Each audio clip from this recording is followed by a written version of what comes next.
Aujourd'hui, on parle du patch 7.55 qui arrive demain. Donc demain matin, de 8h à midi, petite maintenance, et puis ça sort à midi. Square Enix a très peu parlé de ce patch. Ils ont juste donné la date dans plusieurs endroits, mais ils ont très peu parlé du contenu qu'il y aurait. Comme vous le savez, pour ceux qui ont suivi le Fan Festival à Berlin, il n'y a pas eu de mention de ce patch, en tout cas de son contenu. On a eu une live letter sur la 7.5, mais en fait ça n'a parlé que du dresser qui arrive à la 7.56, donc en septembre. Lors du Fan Festival à Anaheim, il y a 3 mois, on n'avait pas non plus eu d'infos sur le sujet, à part la date, il me semble, qui avait été donnée. Lors de la live letter précédente, nous n'avions pas non plus eu d'annonce sur le sujet, toujours pas. La seule source d'information qu'on a, en fait, en tout cas la principale, c'est la live letter encore avant, donc la partie 1 de la live letter 91, qui a eu lieu en mars de cette année, et qui parlait de tous les contenus, en fait, qui allaient arriver lors du patch 7.5, qui à l'époque n'était pas sorti, puisqu'il est sorti fin avril, je crois. Donc il nous avait annoncé qu'il y aurait eu un Ultimate, mais sans nous dire que c'était Kafka à l'époque. Il y avait eu l'annonce du Beastmaster, il y avait eu l'annonce du nouveau système enfin des nouveaux donjons qui allaient rentrer dans le système de duration. Il y avait des annonces sur un peu tout, et au milieu de tout ça, il y a eu un petit segment sur ce qui arrive demain, notamment sur l'Unul. Et c'est quasiment la seule source d'infos qu'on a sur le sujet. Les autres étant le site promotionnel de la 7.5 sur lequel il y a quelques screenshots, 2-3 tweets qu'on a pu trouver sur Twitter, et 2-3 interviews où parfois ça lâche quelques mots sur le sujet. Mais voilà, très peu d'infos sur le sujet, et les infos sont datées en fait. Elles datent il y a maintenant presque 6 mois. Donc on ne sait pas si Square Enix a changé ou pas ce qu'il voulait par rapport à cette époque. Enfin voilà, assez compliqué, hein, vraiment, la communication de Square est inexistante sur le sujet, alors que demain sort quand même une partie importante de l'extension avec la suite de l'Unul. Je rappelle que la première partie de l'Unul dans laquelle je me trouve était sortie au mois d'avril ou mai, je ne sais plus, 2025. Donc ça fait largement plus d'un an que c'est sorti, et depuis il n'y a pas vraiment eu de changement, à part un léger rajout au mois de décembre à l'occasion du patch 7.4 avec 3 jobs fantômes et les bijoux. Mais sinon, globalement, l'Union est resté inchangé depuis plus d'un an maintenant. La suite et la fin arrivent demain. Alors, qu'est-ce qu'ils nous ont montré? Bon, je vais vous montrer rapidement les quelques images qu'on a eues. Normalement, celles-là, vous les avez déjà eues. Évidemment, la sortie de l'Unul s'accompagne de la sortie des armes reliques. Donc on voit notre ami le forgeron. Ça devrait être la dernière étape de la relique, celle qui amènera la relique niveau 795. Pour tous ceux qui sont en proc sur UMAD, enfin DMU, Casca, etc. Même ceux qui sont en proc sur du Sadic d'ailleurs, et même encore plus pour ceux qui sont en proc sur du Sadic. La relique est un must-have, hein, vraiment c'est un gain de DPS, c'est la meilleure arme que vous puissiez avoir. Donc pour ceux qui font l'ultimate, c'est un boost, et pour ceux qui sont encore en sadique, alors là c'est un énorme boost, puisque vous n'avez pas l'arme 795, donc forcément c'est une meilleure arme que celle que vous avez actuellement. Donc voilà, n'hésitez pas à faire la relique si vous êtes encore en prog sur un contenu, que ce soit sadique ou ultimate. On verra à quel point c'est long à faire, mais en tout cas ce sera important. Voilà, bon, je crois qu'ils nous en ont montré quelques-unes. Bon, je montre rapidement, voilà, on voit la Dancer et la Viper. Bon, personnellement, ce ne sont pas des jobs que je joue. Donc voilà. Je sais pas si on a vu beaucoup d'autres. De toute façon, la relique ressemblera à ce à quoi elle ressemble. Personnellement, j'y suis relativement peu attaché au skin. Je sais que ça plaît beaucoup à certains joueurs, mais voilà. Donc on ne sait pas comment dire, comment va se dérouler cette étape. On ne sait pas ce qu'il faudra farmer, etc. La seule chose qu'on sait, c'est que sûrement que comme d'habitude, il faudra faire l'étape une seule fois, et qu'ensuite vous pourrez payer 1500 mémos pour avoir les autres reliques. Donc voilà, il faudra juste farm une seule fois. J'aime bien ce système, je trouve je trouve plutôt juste, où il faut faire une grosse session de farm, mais pas la faire 20 fois si on veut 20 reliques, ce qui aurait pas de sens, d'autant qu'il commence à y avoir vraiment beaucoup de jobs dans le jeu, donc c'est cool de pouvoir avoir des reliques un peu plus facilement de ce côté-là. Voilà, voilà. Bon, sur le nul en tant que tel, puisque c'est quand même le gros du sujet qui nous intéresse, on a eu quelques images de la map. Bon, c'est assez peu significatif, hein, voilà, on voit quelque chose qui effectivement ressemble à le nul qu'on connaît aujourd'hui, en un peu moins verdoyant, avec les bâtiments, les ruines, comme on a sur la map actuelle. Bon, j'imagine que ça va ressembler, peut-être un côté un peu plus désolé, un peu plus haut niveau, étant donné que c'est la deuxième zone, puis que c'est la partie nord de l'île. Donc peut-être qu'elle est voilà, un peu plus froide dans le design. Mais difficile d'en tirer beaucoup d'informations. Donc il y en a plusieurs. Hein. Voilà, on voit ici une autre vue du même endroit, je pense, avec le bâtiment en ruine, etc. Là, un autre endroit qui était plutôt sympathique, je trouve. J'aime bien le design avec les lumières vertes et tout. Assez sympa. En tout cas, plus que le premier screen, je trouve. Hop, cet endroit qui est complètement dévasté, infecté par je sais pas quoi. Donc j'imagine un peu l'équivalent de la ville qu'on a en bas à droite de la map dans le nul 1. En tout cas, voilà, une zone sûrement un petit peu HL, etc. Puis on a vu, voilà, 2-3 screens que je trouve un peu plus intéressants. J'aime beaucoup celui-là. Je serais pas surpris que ce soit... Enfin, je vois pas ce que ça peut être d'autre qu'en fait un screen issu de la tour de la magie. Et j'aime bien ce que ça montre. Ça me fait beaucoup penser au pont de la première tour. Je sais pas si vous voyez de quoi je parle, mais voilà, il y a une zone à l'extérieur pour la première tour, la tour de la force. Et c'est une zone que j'aime bien, enfin c'est un combat que j'aime bien, et là ça me fait pas mal penser avec les deux chemins qui mènent à la tour. Donc on verra ce que ça donne, mais ça peut être sympa. Là pour le coup, ça c'est un contenu qui m'intéresse beaucoup, vous le savez.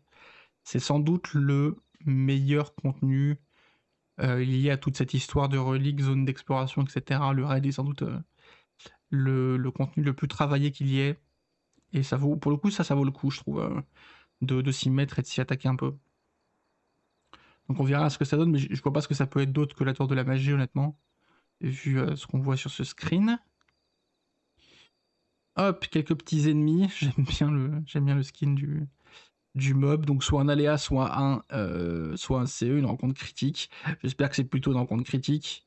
S'il a fait son chemin jusqu'en dans les screenshots du site promotionnel, bon, a priori, j'espère que ça n'est pas qu'un simple aléa. Et surtout, on a vu aussi celui-là, qui est quand même autrement plus imposant. Alors, difficile de dire si c'est un CE ou si c'est peut-être même un boss dans la tour. Enfin, dans la tour, on voit qu'on est à l'extérieur, mais peut-être qu'il fait partie du raid. Je sais pas, mais en tout cas, lui, il a une vraie tête, je trouve. Que ce soit un CE ou un boss de la tour, il a un vrai flow, quoi. J'aime beaucoup, j'aime beaucoup. Voilà, voilà, voilà. Bon, ça, c'était pour les petits screens qu'on a eu. Sinon, dans ce qui est peut-être le plus intéressant, ce sont les slides issus de la live letter qui a eu lieu il y a maintenant presque 6 mois. Hop. Bon, pas beaucoup d'infos, hein. Ils nous disent qu'on va aller dans la partie nord et faire de nouvelles découvertes, qu'il y aura des nouveaux monstres, des nouveaux CE et des nouveaux aléas. Merci Square. On s'en doutait pas. Ouais, bon. Voilà, voilà. Sachez la team que ce sera pas les mêmes aléas et pas les mêmes CE dans la nouvelle map. Bon. Allez, on l'a dit, hein, la communication sur le sujet est pas au top sur ce patch en particulier et sur ce contenu de nul. C'est un petit peu difficile, mais voilà. Il y aura des nouvelles choses. En vrai, un petit peu plus intéressant quand même.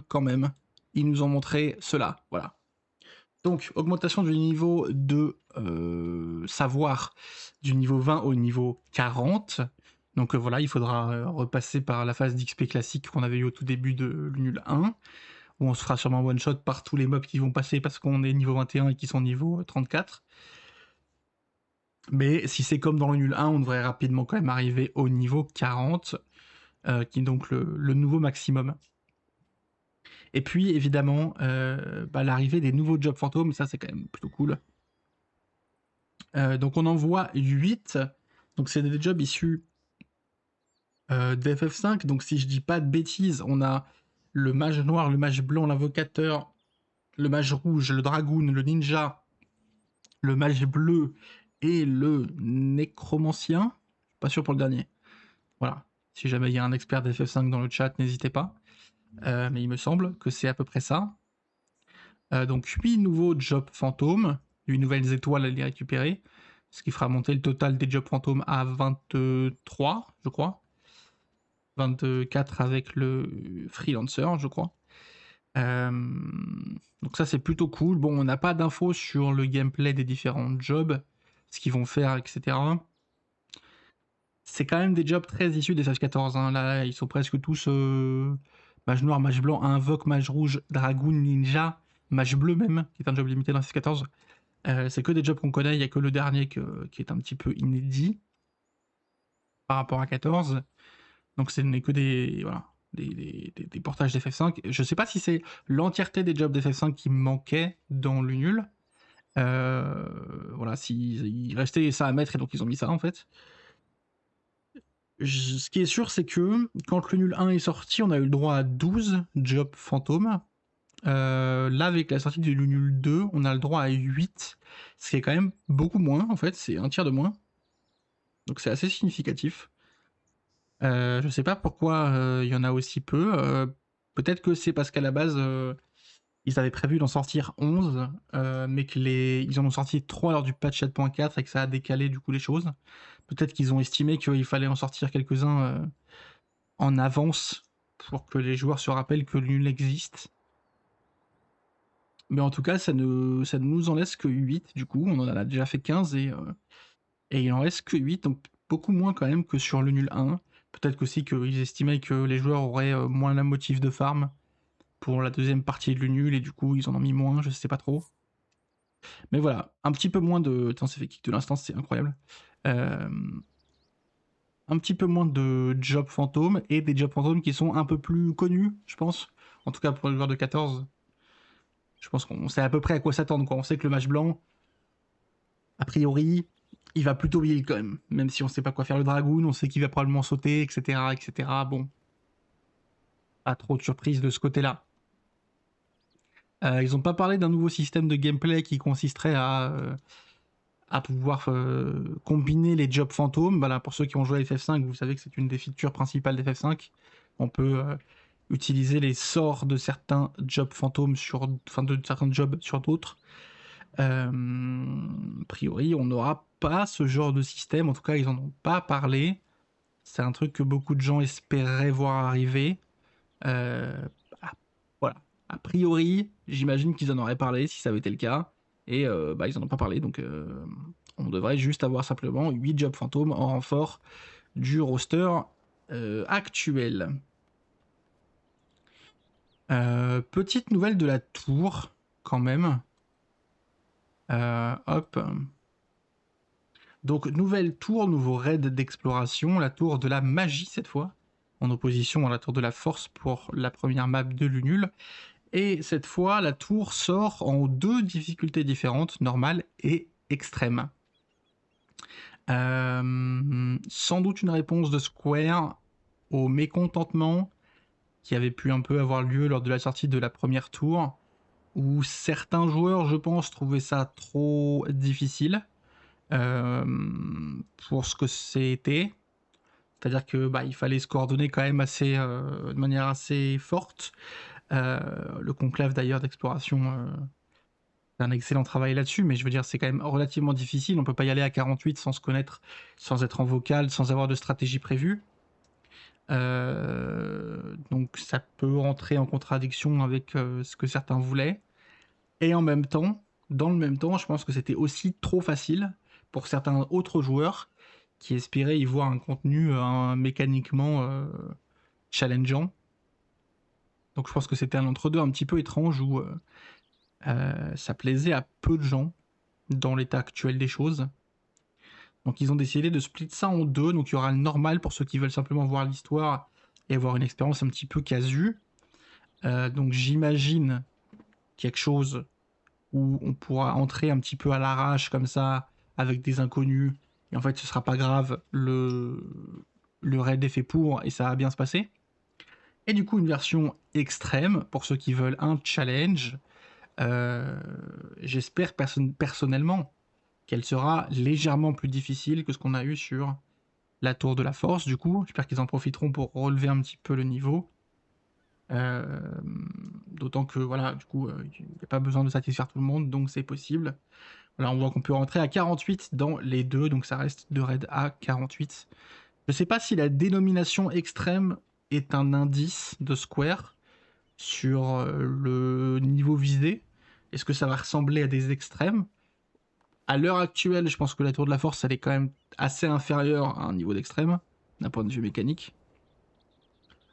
Donc ce serait quand même pas mal plus haut, je trouve, s'ils visent ça. Ou est-ce que c'est juste une dénomination comme ça parce que Square Enix en a marre d'inventer des noms à rallonge pour chaque type de difficulté? Bon, j'en sais rien, c'est difficile à dire.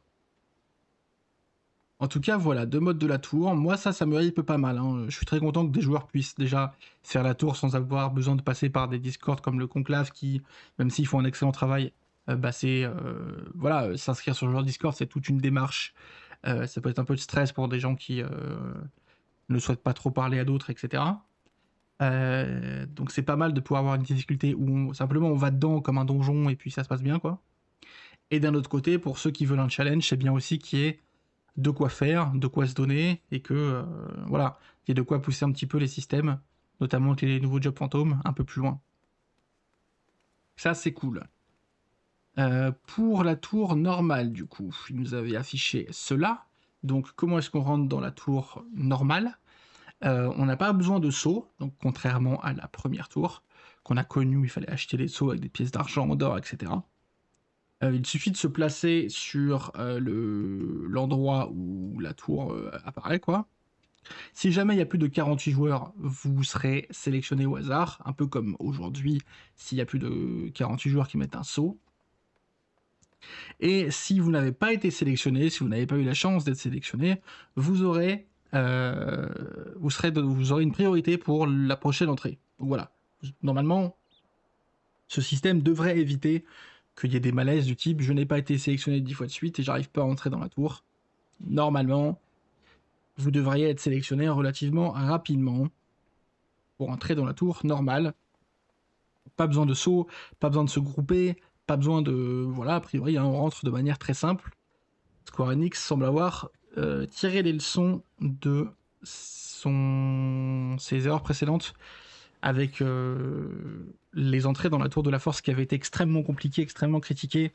Il y avait eu plusieurs changements pour finalement arriver au système qu'on a aujourd'hui qui marche plutôt bien. Mais voilà. Il y avait eu des vrais problèmes avec des groupes qui pouvaient pas rentrer dans la même instance, puis pas dans la même tour. Il fallait des sauts, des gens pouvaient prendre la place de personnes qui s'étaient pourtant groupées ensemble. Enfin, la météo pouvait mettre 1 heure à arriver. Enfin, il y avait un nombre de problèmes assez élevé. Square Enix a peu à peu corrigé les choses au fur et à mesure des patchs qu'ils ont fait. Et là, du coup, ils changent un peu de braquet pour offrir un système plus simple. Pour la tour version extrême, comment ça se passe? Hop, pas de saut requis non plus, donc voilà. Il n'y aura pas de saut à acheter, que ce soit pour la normale ou pour l'extrême. Donc pour les zozos comme moi qui ont fait le plein de sauts avant, ça n'a servi à rien. Il n'y a pas besoin de saut, en tout cas pas pour entrer dans la tour de la magie, elle sera toujours utile pour entrer dans la tour de la force, mais c'est tout. Voilà, vous rentrerez dedans depuis un truc classique, quoi. Vous pouvez taguer l'instance, donc pas besoin de vous tenir je ne sais pas où, ne faire je sais pas quoi. Ce sera beaucoup plus facile d'accès que ce qu'on a aujourd'hui. Et on peut rentrer à partir de 12, ce qui est assez étonnant. Les mécaniques dans la tour de la force actuellement sont résolvables à partir de 24 joueurs. Est-ce que ce sera résolvable à partir de 12 dans cette version de la tour? Ou est-ce que simplement on peut rentrer à 12, mais en fait il faut être 24 pour faire les mécaniques, au moins 24 pour faire les mécaniques? On n'en sait rien, mais je suis assez surpris de voir qu'on peut rentrer à aussi peu que 12. Même si ça peut être sympa de faire des runs à peut-être à encore moins que 24. Hein. Il y a déjà des runs de 24 de la Tour de la Force qui se font, plutôt que 48. Peut-être qu'on aura quelque chose de similaire avec des runs à 20, 15, 12, machin. On verra, on ira. Voilà, voilà.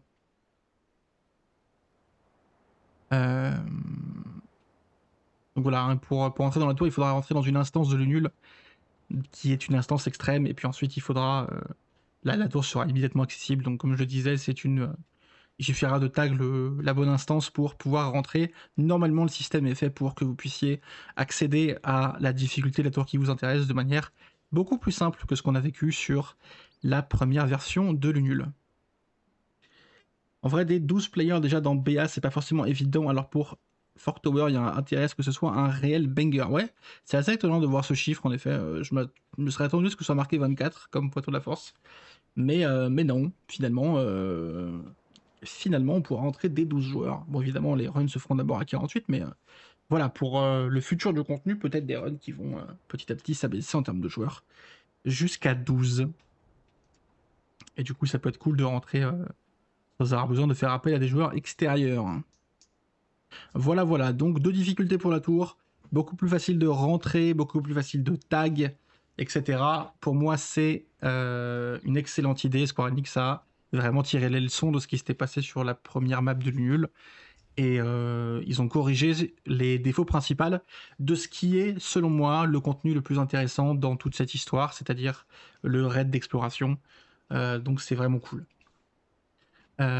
Petit passage sur les stuffs, et c'est un peu la dernière info qu'on a eue. Ils nous ont dit oh, il y aura du nouvel équipement dans la partie nord de l'Unul. Oui, merci.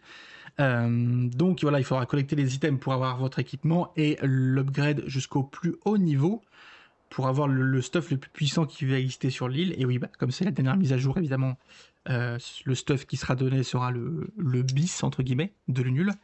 Et ils nous ont dit que voilà, si on possédait les équipements upgrade de la première map, on pourrait passer certaines étapes d'amélioration des nouveaux équipements. Donc, alors, encore une fois, c'est des infos qui datent un peu, mais a priori, il n'y aura pas d'histoire de fusionner les deux stuffs pour avoir un stuff plus fort comme il y a pu y avoir par le passé, ou je ne sais pas quoi. Ce sera simplement une manière d'aller plus vite, c'est de skip certaines étapes. Donc voilà, peut-être que vous allez pouvoir directement avoir votre stuff, votre nouveau stuff plus 0 en échangeant votre stuff plus 2, et comme ça vous n'aurez pas à acheter votre stuff plus 0 comme on l'a fait à l'Unul avec les pièces d'argent, ou alors vous allez directement le plus 1, je sais pas exactement comment ils vont faire, mais voilà. En tout cas, vous allez skipper certaines étapes. Il n'y a pas de mention des bijoux, donc on ne sait pas ce que vont donner les bijoux. Est-ce qu'il va y avoir d'autres bijoux qui vont arriver, qui vont complètement rendre obsolète ce qu'on a déjà, enfin ce qu'on essaye d'avoir plutôt, vu leur taux de drop. Est-ce qu'ils vont simplement augmenter le taux de drop dans la deuxième map de l'Unul pour que ce soit plus facile à loot? Est-ce qu'ils vont être achetables dans la deuxième map de l'Unul? Est-ce que ça ne va rien changer et les bijoux seront tout aussi rares dans le futur qu'ils le sont aujourd'hui? En fait, c'est juste la partie gauche qui va changer. On n'en sait rien, voilà, pas d'infos de ce côté-là. Les bijoux restent un mystère pour l'instant. Il faudra attendre demain et l'arrivée du patch note qui donnera les réponses. Voilà, voilà, malheureusement, c'est un petit peu toutes les infos qu'on a sur le sujet. Il n'y a pas grand-chose. Square Enix nous dit, voilà, il y aura des nouvelles choses, oui, il y aura du nouvel équipement, des nouveaux CE, des nouveaux raids, machin, et puis c'est tout, quoi. Concrètement, il y a assez peu de choses. Il y a juste, voilà, le fonctionnement de la tour que je trouve plutôt sympathique, où Square Enix a un petit peu détaillé comment ça allait se passer, et ça a l'air d'être plutôt bien et bien réfléchi. Donc ça, c'est bien. Mais sinon, voilà. Je remets les jobs peut-être aussi qui sont l'autre annonce, on va dire, qui peuvent être intéressantes. Bon, c'est pas une surprise pour ceux qui ont fait FF5 puisque c'est les jobs de FF5 en fait. Mais voilà, 8 nouveaux jobs fantômes qui sont principalement des jobs d'FF14. On verra ce que ça donne, quel est le gameplay, comment est-ce qu'ils vont s'ajouter aux jobs existants, est-ce qu'ils vont être nécessaires pour la tour de la magie, parce que ça fait quand même ouais, ça va faire 23 jobs maintenant, 23 jobs fantômes, 24 avec le freelancer. Est-ce qu'il va y avoir besoin d'un archétype de chaque dans les groupes de 48 qui partent en tour? Ce serait cool, mais je pense que ce sera pas le cas. Il y a un monde où ça part encore avec 25 samouraïs et puis 2-3 autres trucs. On verra bien. Il y a le nécromancien que les gens connaissent pas. Ouais, le nécromancien, en effet, qui est le seul un petit peu inédit. Les 7 autres sont connus quand même. Donc peut-être un peu moins de surprise que ce qu'on a eu sur le début. Encore une fois, je suis assez surpris du fait qu'il n'y ait que 8 jobs, alors qu'on en avait eu 12 sur la première map de l'Unul et qu'on en a 15 aujourd'hui. Ça montre quand même qu'il y a un peu moins de choses à faire peut-être. En tout cas, moins de choses prévues. Ou alors simplement Square Enix se dit qu'on a moins envie de farmer pour la dernière partie, qui est peut-être un peu moins de temps aussi avant la sortie d'Evercold que ce qu'on a eu sur le nul 1, donc ils ont décalé un peu le contenu, j'en sais rien. Mais voilà. Je sais pas trop comment le match bleu a fonctionné dans un truc comme le nul, parce que les Job Phantom, en fait, ils ont que quelques actions, quoi. Ils ont entre 2 et 4-5 actions. Comment est-ce que le match bleu va fonctionner dans ce genre de format, alors qu'il est censé collectionner un peu les actions des mobs? Est-ce qu'il va falloir aller récupérer ces actions, ou est-ce qu'il va level up comme les autres? On sait pas trop. Moins de quantité, mais on espère plus de qualité. Ouais, bah comme je disais, je crois qu'il y aura, enfin en tout cas, il n'y a pas d'annonce de système de gameplay supplémentaire à base de fusion des jobs ou de voilà, on peut récupérer les spells des anciens jobs pour les mettre dans les nouveaux, comme il peut y avoir dans FF5. Donc ce sera simplement un rajout de nouveaux jobs en espérant qu'ils soient intéressants à jouer. En tout cas, de mon côté, bien sûr, le Dragoon sera fait en priorité, évidemment. Meilleur job du jeu. Je vais jouer Dragoon, c'est pas négociable. Euh, non, ça dépend de ce qu'il fait, bien sûr, on verra. Voilà, voilà. Bon, c'est tout pour le patch 7.55. Hein, donc, le rajout de la relique, le rajout de l'Unul sur lequel, voilà, on a très peu d'infos. Les infos sont assez datées. Et puis, je ne l'ai pas mentionné parce que ça m'intéresse moins, puis qu'il y a moins de choses à dire, mais il y a aussi la suite des aventures, suite et fin des aventures d'Hildibrand pour Dawn Trail. Voilà. Donc tout ça sort dès demain à midi, enfin maintenant ça a lieu de 8h à midi. Je serai en live quelques heures avant, probablement vers 10h. On fera la petite lecture du patch note, on verra s'il y a des nouvelles informations, et puis on partira ensemble farmer le nul toute la sainte journée. On va passer toute la semaine dessus, ça va être plutôt sympa.